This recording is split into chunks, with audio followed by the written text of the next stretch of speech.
The morning light filtered through the floor-to-ceiling windows of Kang Min's penthouse office, casting sharp shadows across my desk.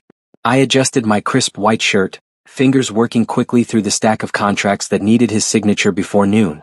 Everything had to be perfect. Kang Min didn't tolerate mistakes. Young Jae. His voice cut through the silence like a blade.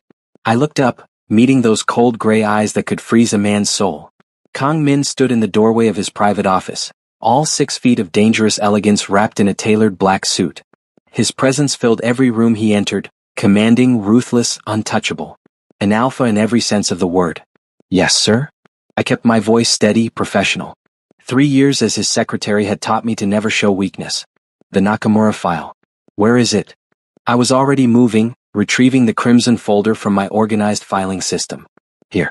The offshore accounts have been cleaned as you requested. The paper trail leads to shell companies in the Caymans. His fingers brushed mine as he took the file, and I felt that familiar electric current that I'd learned to ignore. Kang Min was my employer. Nothing more. No matter how my Omega instincts sometimes whispered otherwise. Efficient as always, he said, but there was no warmth in the compliment. Kang Min didn't do warmth. He did power, control, and calculated violence. I'd seen him order a man's death with the same calm demeanor he used to order his morning coffee. Will you need anything else before your meeting with the Serpent Syndicate? I asked, already pulling up his afternoon schedule on my tablet. No. Ensure the car is ready at 2. He paused, studying me with those penetrating eyes. You look tired, young Jae. Are you sleeping enough? If only he knew. I'm fine, sir. He didn't look convinced, but he nodded and disappeared back into his office. The door clicked shut, and I released a breath I didn't know I'd been holding. Tired. Yes, I was tired. Because while Kang Min thought I went home to my modest apartment each evening, I was actually preparing for my second life. The life where I wasn't the efficient, sharp-tongued secretary to a Mafia billionaire. The life where I became someone else entirely. Master Rayon. The Purple Room existed in the shadows of Seoul's underground, known only to those who sought its particular brand of escape. By night, I ruled that darkened sanctuary with absolute authority. The black leather mask concealed my delicate features, transformed me from the pretty Omega secretary into something powerful. Something feared. At exactly 10 p.m., I stood in the center of the Purple Room, adjusting my leather gloves while soft ambient music pulsed through hidden speakers. The walls were draped in deep violet silk, the lighting low and intimate. Various implements hung in careful arrangement, each one a tool of pleasure and pain, used only with consent and expertise. Master Rayon. My assistant, Jean, appeared at my elbow. Your 10 o'clock appointment has arrived. A new client. High profile, according to his references. Show him to the consultation room. I'll be there shortly. I checked my appearance in the mirror, mask secured, black silk shirt open at the collar, leather pants that hugged my frame. Here no one saw the delicate Omega. They saw power. They saw control. And they came to surrender to it. The consultation room was smaller, more intimate. I pushed open the door, already slipping into the persona of Master Rayon. Confident. Commanding.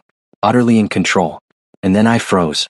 Because sitting in the leather chair, his back to me, was a figure I'd recognize anywhere. Broad shoulders. Dark hair styled perfectly. The expensive watch glinting on his wrist. No, it couldn't be. He turned and my worst nightmare confirmed itself. Kang Min.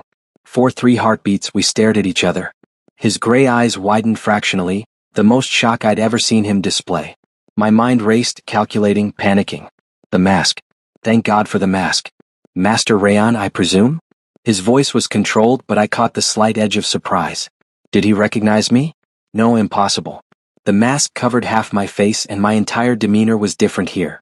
But those eyes, he was studying me too intently. You presume correctly. I forced confidence into my voice, made it deeper, harsher than my usual tone. And you are. You can call me Min. He leaned back in the chair and I recognized that predatory relaxation. He was assessing me just as he assessed every business deal, every threat. I was told you're the best. I am. I moved to the small bar in the corner, needing a moment to compose myself. What brings you to the Purple Room, Min? I think you can guess. I poured 2 glasses of whiskey, my hands perfectly steady through sheer force of will. This was insane. My boss, the most dangerous man I knew, was sitting in my domain seeking to submit to me. The irony was almost laughable. Almost. I don't make assumptions about my clients, I said, turning to hand him a glass. Tell me what you want. Kang Min took the whiskey but didn't drink. His eyes never left mine. Control, he said simply. Or rather, the absence of it. I spend every waking moment controlling an empire, making decisions that affect hundreds of lives. Here I want to give that up. To someone who knows what they're doing. His honesty was unexpected. Kang Min never showed vulnerability, yet here he was, admitting to needing something he couldn't find in his daily life. And you think you can do that? Give up control? I challenged, circling around his chair. You're used to commanding. To dominance. Submission isn't easy for men like you. Men like me? There was a hint of amusement in his voice. Alphas. Powerful men who rule their worlds. They come here thinking they can submit, but they fight it. They try to top from the bottom. I don't tolerate that. I'm not here to waste your time, Master Rayon. Or mine. He finally sipped his whiskey. I've done my research. I know the rules. I know what I'm asking for. Then let's establish boundaries. I retrieved my contract, the standard agreement I used with all new clients. Hard limits. Soft limits. Safe words. Everything is negotiated and consensual. You have complete autonomy to stop anything at any time. We spent the next hour discussing details that made my face burn beneath the mask. Kang Min was thorough, professional even as he outlined what he wanted. Impact play. Restraints. Sensory deprivation. He wanted to feel pain, to be pushed to his limits, to exist in a space where his only job was to endure and obey. And God help me, I wanted to give it to him. One more thing, I said as we concluded. What you seek here, Min, why? What drives this need? He was quiet for a long moment. Do you know what it's like to never trust anyone? To know that showing weakness even for a moment could get you killed? My world is built on fear and power. Here, for a few hours, I want to remember what it feels like to be. He trailed off. Human. I supplied softly. Yes. Something twisted in my chest. This was Kang Min, ruthless, cold, calculating Kang Min, admitting to a loneliness that mirrored my own. How many times had I felt trapped behind my own mask, the cheerful secretary who had no life beyond organizing his schedule? I can give you that, I heard myself say. But you must trust me completely. Can you do that? Before we dive into this heartwarming, emotional, slow burn romance Omegaverse story, note, this is an original work of Milliflex channel. If seen in another channel that is not Milliflex, please report that channel for copyright and impersonation. Don't forget to subscribe and leave a comment. Now let's dive in. His gray eyes locked with mine and I saw something flicker there. Challenge. Interest. I'll try. Trying isn't enough. Yes or no? A slow smile curved his lips, rare and dangerous. Yes, Master Rayon. I trust you. The words hung between us, heavy with promise and peril. Our first session was scheduled for the following Friday, which meant I had exactly 1 week to figure out how I was going to dominate my boss without revealing my identity. The morning after our consultation, I arrived at the office at precisely 7:55 a.m. as always. Kang Min was already there, reviewing documents with his usual intensity. Good morning, sir, I said, setting his coffee on the desk. Black, no sugar, exactly 175 degrees. He looked up, and for one terrifying second I thought I saw recognition in his eyes. But then it passed. Morning, young Jay. I need you to clear my schedule for Friday night. My heart skipped. The entire evening, sir? Yes. Personal matter. Non-negotiable. Of course. I made the note, my hand trembling slightly. Anything else? That's all. For now. As I retreated to my desk, I caught him watching me. There was something different in his gaze today, a curiosity that hadn't been there before. Did he suspect? No, he couldn't. But I would have to be more careful than ever. Friday arrived with the weight of inevitability. I went through my daily routine in a haze, organizing Kang Min's meetings, fielding calls from his various business associates, criminals, all of them, ensuring his empire ran smoothly while he focused on the larger picture. At 4 p.m. he emerged from his office. I'm leaving early today. Handle anything urgent via email. Yes, sir. Have a pleasant evening. Those gray eyes studied me again. I intend to. After he left, I allowed myself exactly 5 minutes to panic. Then I packed my bag and headed home to transform. The purple room was ready. Candles flickered in strategic locations, casting dancing shadows. I'd laid out my implements carefully, leather restraints, a blindfold, various impact toys. Nothing too extreme for a first session, but enough to test his limits. I stood before the mirror, adjusting my mask. Tonight I wore all black, silk shirt, leather pants, boots that added an inch to my height. My reflection showed Master Rayon, confident and commanding. But inside, young Jay was terrified. At exactly 10 p.m. the door opened. Kang Min entered, and the sight of him stole my breath. He'd shed his usual business attire for simple black pants and a white shirt, open at the collar. Vulnerable. Almost innocent. "Master Rayan," he greeted, and I heard the slight nervousness beneath his controlled tone. "Min." I circled him slowly, letting him feel my presence. "Last chance to walk away. Once we begin, you follow my rules." "Understood." "Understood. Your safe word." "Crimson." "Good. If you say that word, everything stops immediately. No judgment. No consequences." I stopped in front of him. "Strip. Everything except your underwear." He hesitated only a moment before complying. Watching Kang Min undress was surreal. This man who commanded an empire with violence and fear, now vulnerable before me. His body was exactly as I'd imagined during those inappropriate moments at the office. Muscular, scarred, powerful. "On your knees," I commanded. He sank down gracefully, and the sight sent electricity through my veins. This was power in its purest form, not taken by force but given willingly. I approached him, running my gloved hand through his dark hair. "Beautiful," I murmured. "Do you know what you look like right now, Min? Powerful even on your knees. Because this is your choice. Your strength." His breathing quickened. "Yes, master. I'm going to blindfold you now. Trust me?" "Yes." The silk blindfold slipped over his eyes, and I watched his body tense then relax. Surrendering one sense, heightening all the others. I could see his chest rising and falling, his hands clenched against his thighs. "Stand." He obeyed, and I guided him to the leather bench at the room's center. "Lie face down. Arms above your head." The restraints were soft leather, secure but not damaging. I fastened his wrists, then his ankles, spreading him across the bench. He was magnificent like this, vulnerable yet trusting. "I'm going to touch you now," I warned. "Map your body. Learn what makes you respond. You don't speak unless I ask you a question. Understand?" "Yes, master." My hands traced the planes of his back, feeling muscles jump beneath my touch. Every scar told a story of violence survived. I catalogued each one, learning the map of his body. When my fingers ghosted over his ribs, he shivered. "Ticklish?" I asked. "No. Just sensitive there." "Interesting." I filed that information away and continued my exploration, professional yet intimate. This was about trust, about learning his responses, about establishing the foundation for everything that would come after. When I reached for the leather paddle, his breathing changed.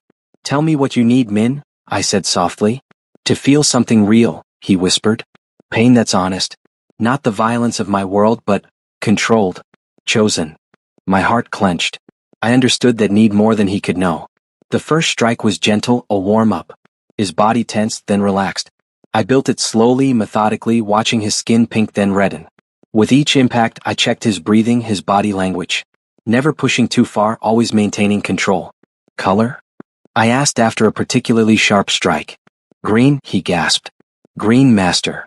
I continued, lost in the rhythm of it, the dance between pain and pleasure, control and surrender. Kang Min took everything I gave him, his body trembling but never pulling away, never using his safe word. Finally I stopped, set aside the paddle, ran my soothed hands over his heated skin. "You did so well," I praised, unfastening the restraints. "So very well, Min." When I removed the blindfold, his eyes were glazed, pupils blown wide. He was in subspace, that floating, peaceful state where nothing existed but sensation and surrender. I helped him sit up, wrapped a soft blanket around his shoulders. "Stay with me. Let me take care of you." The aftercare was just as important as the scene itself. I brought him water, spoke softly, grounded him back to reality. Watching Kang Min, ruthless, deadly Kang Min, curl into my side with complete trust was the most beautiful and terrifying thing I'd ever experienced. "Thank you," he murmured eventually. "That was exactly what I needed." "You're welcome." I allowed myself to stroke his hair just once. "You were perfect." We sat in comfortable silence as he came back to himself. And I tried not to think about how natural this felt, how right or how utterly complicated my life had just become. The next weeks fell into a dangerous pattern.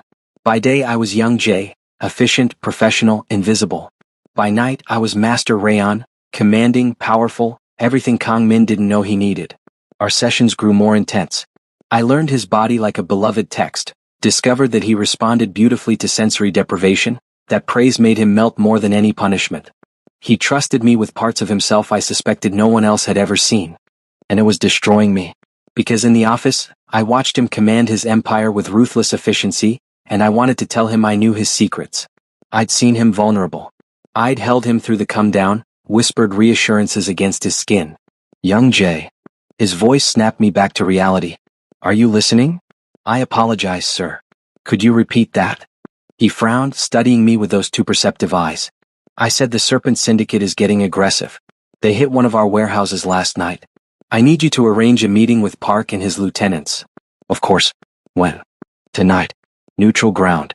The usual precautions. I made the notes, but my mind was elsewhere. Tonight was also our scheduled session at the Purple Room. I'd have to cancel, and I knew Kang Min would be disappointed, even if he'd never admit it. But work came first. It always did. The meeting was in an abandoned warehouse on the outskirts of Seoul, typical Mafia territory negotiation.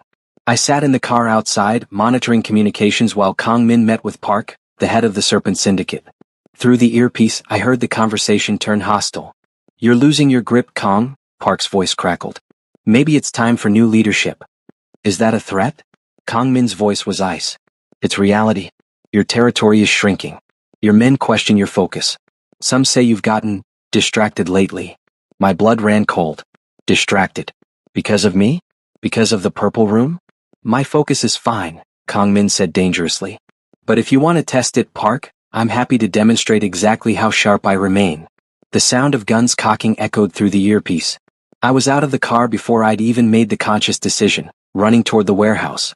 This was stupid. I was an Omega, untrained in combat, and I was running toward armed Mafia members. But the thought of Kang Min in danger overrode every instinct for self-preservation. The warehouse door burst open and men poured out, Park soldiers fleeing. Then gunshots. So many gunshots. I found Kang Min in the center of the warehouse, gun in hand, standing over Park's body. Blood pooled across the concrete floor. 3 of Park's men lay dead around him. Young Jay. He whirled, gun raising before he recognized me. What the fuck are you doing here? I heard. Are you hurt? I'm fine. You shouldn't be here. He crossed to me in 3 strides, grabbing my shoulders. This isn't safe. You could have been killed. So could you. The words burst out before I could stop them. I heard him threaten you and I couldn't. I stopped, realizing what I'd revealed. The concern. The fear. The absolute panic at the thought of losing him. Kang Min's eyes widened. He stared at me as if seeing me for the first time. Young Jay. We should go, I said quickly, stepping back. Before the police arrive. He nodded slowly, but something had shifted. Something fundamental had changed between us in that moment of naked honesty. That night, I stood in the Purple Room waiting. Kang Min was late, unusual for him. I'd almost convinced myself he wasn't coming when the door opened. He looked different tonight. Dangerous. Raw. Still wearing the clothes from earlier, now spotted with blood. Min, I said carefully. Are you sure you want to? I need this, he cut me off. Tonight more than ever. Please, Master Rayon. There was desperation in his voice that I'd never heard before. The killing had shaken him, despite his outward control. Then let me help, I said softly. The session was different. Gentler. I focused on grounding him, on bringing him back from the violence he'd committed. Soft touches instead of impact play. Whispered praise instead of commands. Holding him when he finally broke, when the mask of the ruthless CEO crumbled and he just breathed. I'm tired, he confessed against my shoulder. Tired of the blood. The death. The constant vigilance. I know, I whispered, stroking his hair. And I did know. Because I was tired too. Tired of the secrets, the double life, the fear that one wrong word would shatter everything. There's this Omega at work, he continued, and my heart stopped. My secretary. Young Jay. Today, when he ran into that warehouse, ready to face armed men to make sure I was safe, I realized something. I couldn't breathe. What did you realize? That maybe I've been looking for escape in the wrong places. That maybe what I need isn't here in the shadows. Maybe it's right in front of me and I've been too blind to see it. Oh God. Oh no. Your secretary, I managed. He's your employee. That would be complicated. Everything in my life is complicated. Kang Min pulled back, looking up at me. But with him it feels simple. Right. Even when he's yelling at me for missing a meeting or reorganizing my entire schedule without asking. I wanted to laugh and cry simultaneously. Here he was, confessing feelings for me while in the arms of, also me. The absurdity was almost too much. Maybe you should tell him, I heard myself say. Maybe I will. Monday morning arrived with a sense of impending doom. I dressed carefully, my usual professional attire, and tried to prepare myself for whatever Kang Min might say. He was waiting when I arrived, standing at the window with his back to me. "Sir?" I ventured. "Close the door, young Jae." I obeyed, my heart racing. This was it. Whatever he wanted to say, it was happening now. He turned, and the intensity in his gray eyes nearly undid me. "I need to tell you something." "All right." These past few weeks, I've been exploring certain aspects of myself, seeking balance in my life. And through that exploration, I've realized something important. I waited, barely breathing. I've developed feelings for you, young Jae. Real feelings. Not just attraction, though that's certainly there.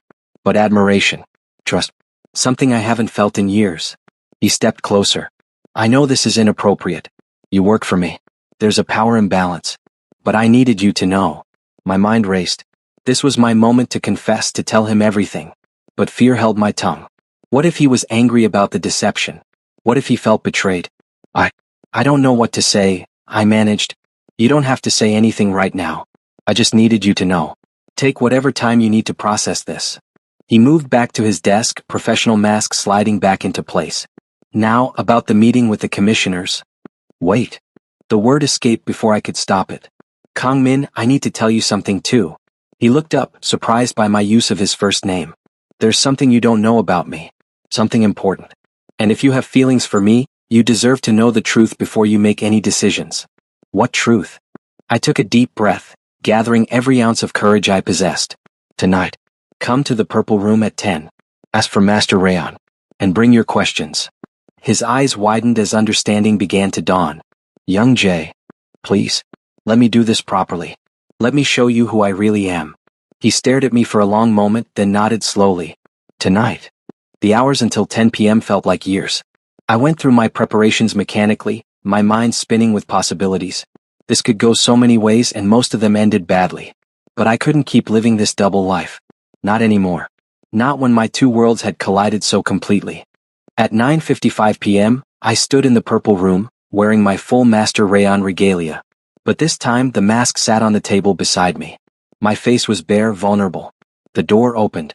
Kang Min entered, still in his business suit. He saw me, saw my uncovered face, and stopped dead. "Young Jae," he breathed. "Hello, Min." I managed a shaky smile. "Surprise?" He crossed the room in seconds, stopping just inches from me. You've been Master Rayon." "Yes. For 3 years, I've run the Purple Room by night while serving as your secretary by day. 2 lives that never touched. Until you walked through that door." "How long have you known it was me?" "Since our first consultation. I recognized you immediately." "And you didn't say anything?" His voice held anger now, mixed with betrayal. "How could I? You came here seeking anonymity, seeking to escape being Kang Min for a few hours. Telling you would have destroyed that. And I was afraid." "Of what?" "Of this. Of you being angry. Of losing both of my lives in one moment." I met his eyes steadily. "I'm sorry for the deception. But I'm not sorry for what we've shared. Any of it." Kang Min was silent for a long moment, processing. Then, unexpectedly, he laughed, a real, genuine laugh that I'd never heard from him before. "The irony," he said, shaking his head.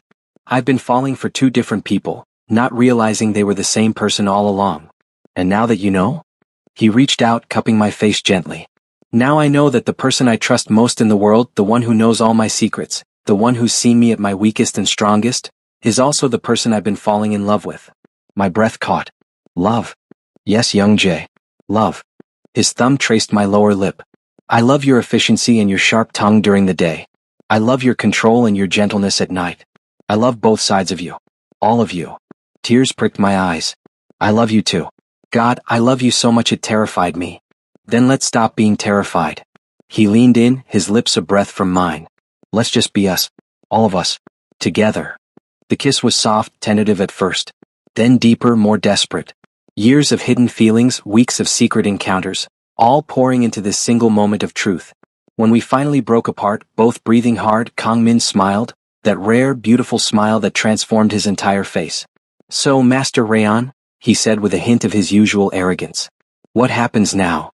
I smiled back, feeling lighter than I had in years. "Now, we figure out how to make this work. Both of our lives. All of our sides. Together." I like the sound of that. The next few weeks were an adjustment period unlike anything I'd experienced. We kept our relationship secret at first, The Mafia world wasn't exactly progressive about Omega/Alpha relationships and positions of power, and we both had enemies who would use it against us. But in private everything changed. Kang Min was softer. Still ruthless in business, still commanding when needed, but with me, he allowed himself to be vulnerable in ways that went beyond our scenes at the Purple Room.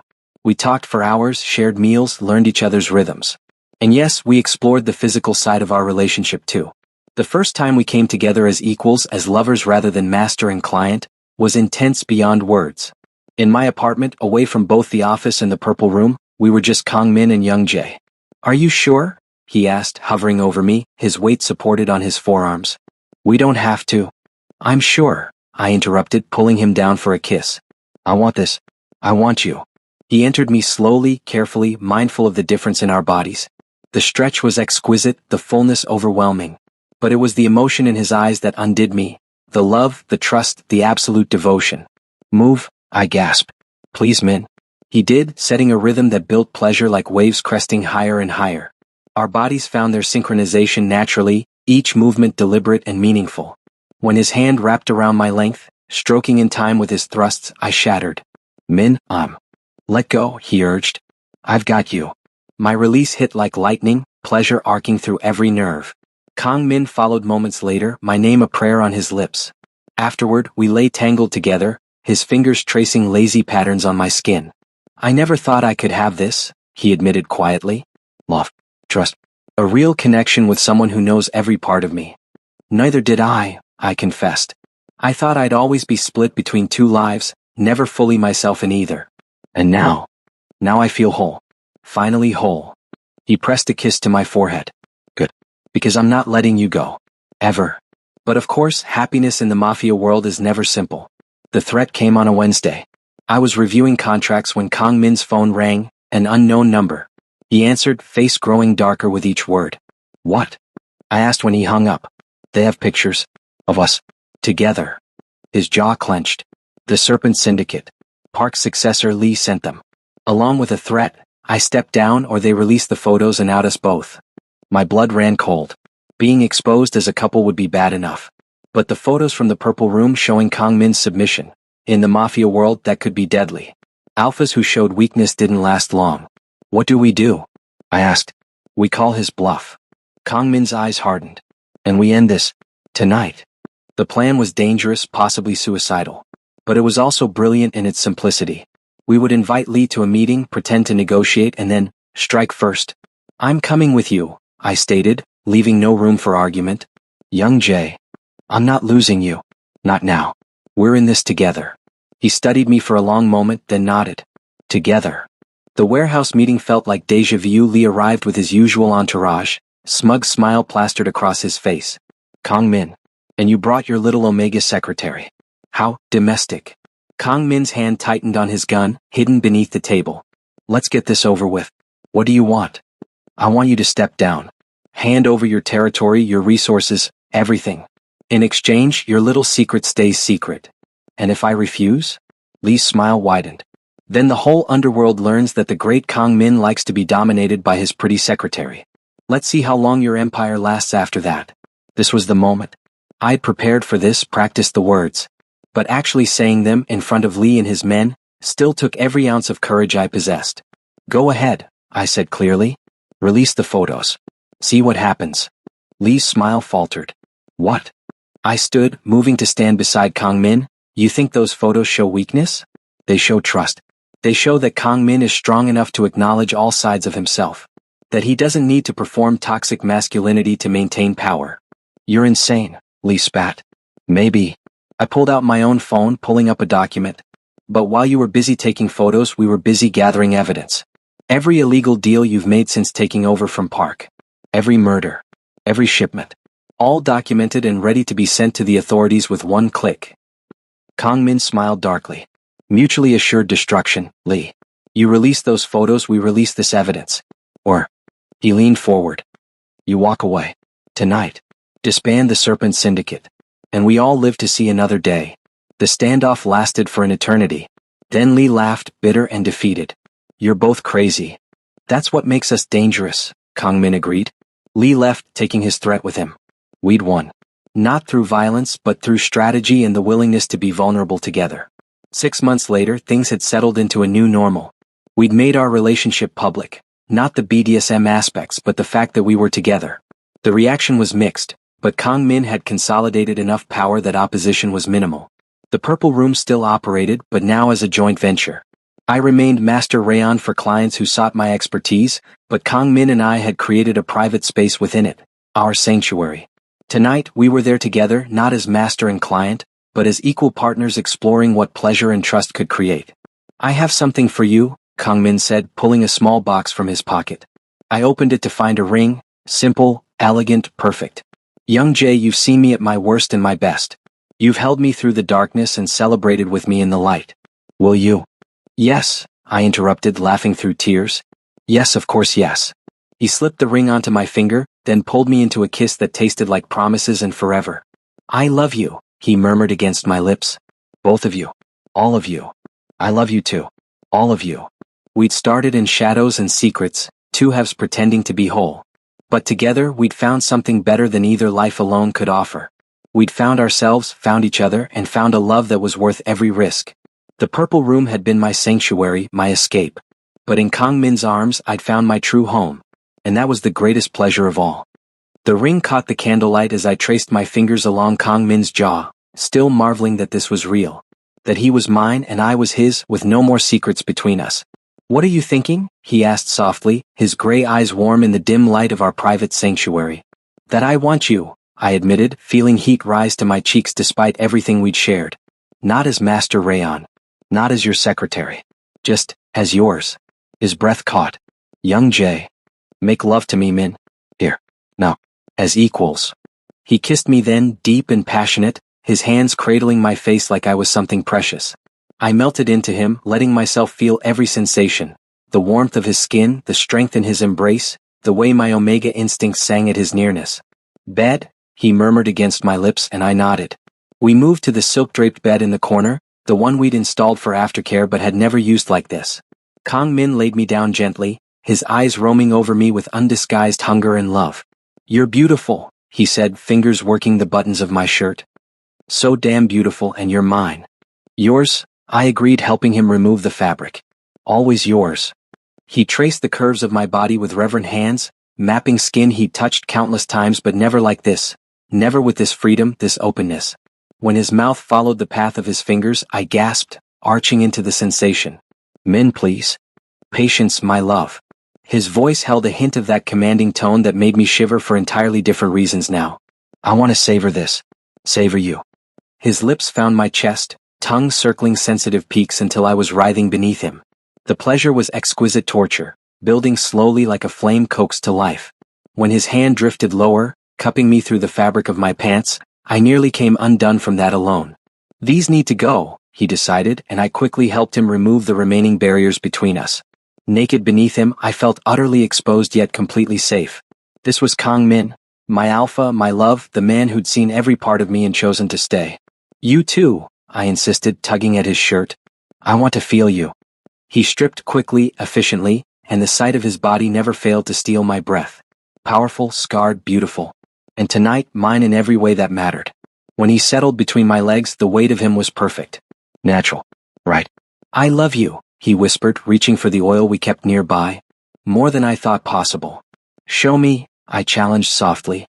His fingers, slicked and gentle, began to prepare me with practiced care. He knew my body intimately now, knew exactly how to make me gasp and plead. One finger, then two, stretching and filling while his other hand wrapped around my length, stroking slowly. "Min, I'm ready. Please." "Not yet." He added a third finger, crooking them just right to hit that spot inside me that made stars explode behind my eyelids. "I want you desperate for me. I gasped. "Always am. Always have been." That seemed to undo his control. He withdrew his fingers, positioned himself at my entrance and met my eyes. "Tell me if it's too much." "It won't be. I trust you." He pushed inside slowly, carefully, giving me time to adjust to the stretch and fullness. The intimacy of it, being joined like this, no barriers, no roles, just us, brought tears to my eyes.